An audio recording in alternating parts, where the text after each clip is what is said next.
Okay, so what I got in store for you guys today is a YouTube video. We're distressing a denim jacket and we're putting a back panel on the back of it. So if you guys do this one on your own, definitely DM me the ones you've done on my Instagram at DayTodayMarv, and I'll gladly be able to post you on my story, give you a little shout out. But thanks so much for watching, guys. I'll see you in the next video. Peace. Started off in the field with a molly pill, need a plug for the brick.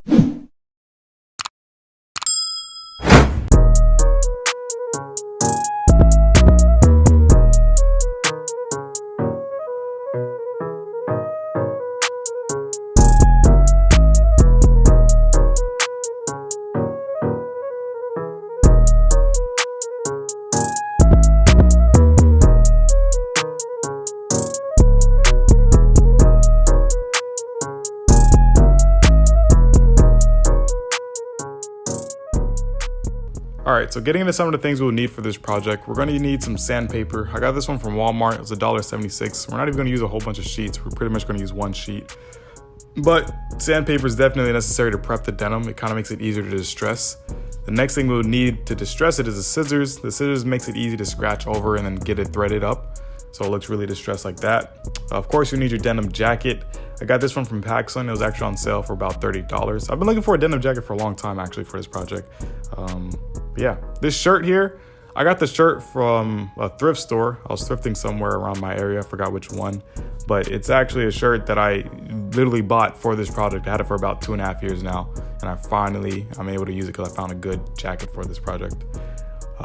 Pins, you'll need pins because we're also going to use a sewing machine. You don't need a sewing machine, but I'm using one because it makes the job easier. You can actually do needle and thread by hand, or you can even do clothing glue. I've seen that before as well, but that's what we're going to be using for the back panel. You don't need it to distress, but we're going to need it for the back panel.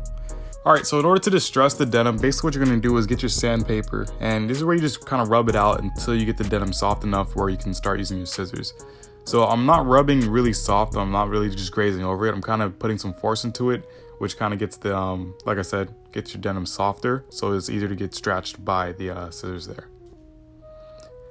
So when you get the scissors, you're literally just like scraping at it. For this part, you don't really have to go too hard unless you want to go like really deep with like gashes and like holes or whatever. But if you go over it lightly and just scrape at it a little bit, you'll start threading up pretty nicely.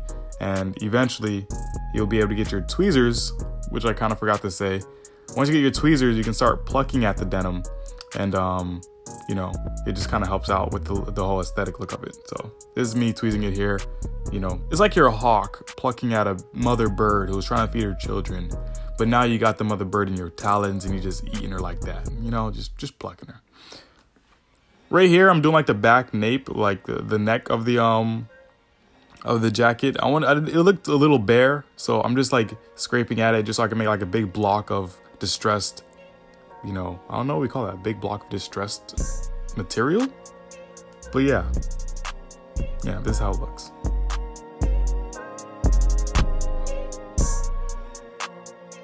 Right here, I'm just showing you guys what I've done so far, but we're gonna go ahead and get right back to it.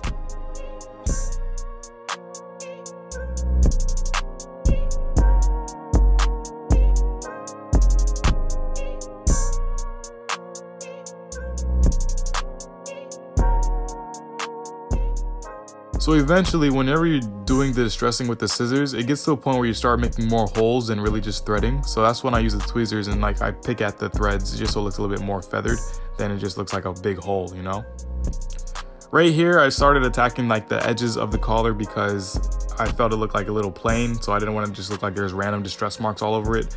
So I let's go ahead and attack the edge of the collar just with the scissors, not really too much with the sandpaper. And then I started plucking at it with the tweezers as well. And this is what you basically be doing for the whole distressing. So pretty much after this, I'm not going to talk much, but this is basically what you're doing for the whole distressing thing. You're doing this over and over again. So just to speed up the process a little bit, here's what the collar's looking like. I put 2 scratches on the left-hand side, mainly because I kind of did this with my Tommy hat, so I kind of wanted to bring that over to this denim jacket. On the middle of the collar, we got that little patch of distressed material there. We're going to call it material because I don't know what to call it for some reason. And, it looks good. And then on the beginning side, we had that little patch there. And that's pretty much what I did. And on the side with the 3 scratches or the 2 scratches, I also did the like the edging on the collar where it's distressed, just so it has some more character to it. But that's pretty much it for the collar. It's done. We're gonna go ahead and move on to the bottom right chest pocket, and then we're gonna go from there. All right, so go ahead and moving forward to the bottom right chest pocket. Basically what I did here, I kind of started pairing it from the view of the collar, if that makes sense. So on the right hand side of the collar, I didn't really do much distressing, so I wanted to make the bottom right chest pocket distressed, just so it kind of like goes hand in hand with the whole distressing vibe, so it doesn't look like it's too much distress on the left hand side or too little distress on the right hand side.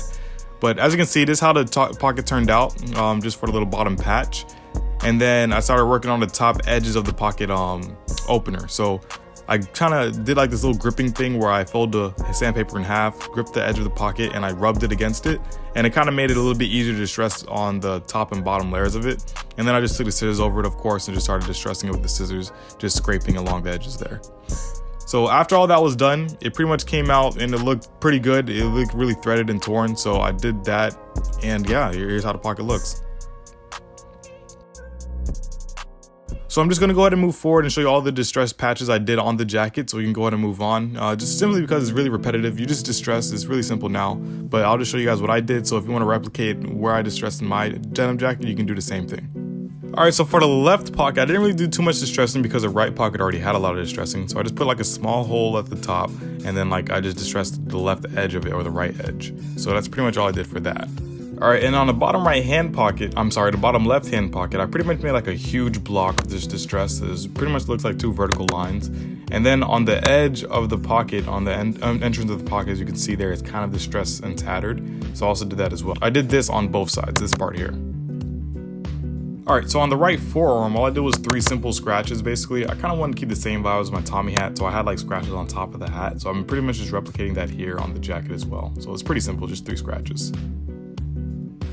All right, and lastly, what I did was I distressed like the front, where the front buttons are. I pretty much distressed along that seam there. So that's pretty much it. I distressed it in these areas only, and then I was going to distress the bottom rim of the jacket just so it looks a little bit more threaded, but I never really got around to it, and I don't really care to do it at this point. So this is pretty much all I did.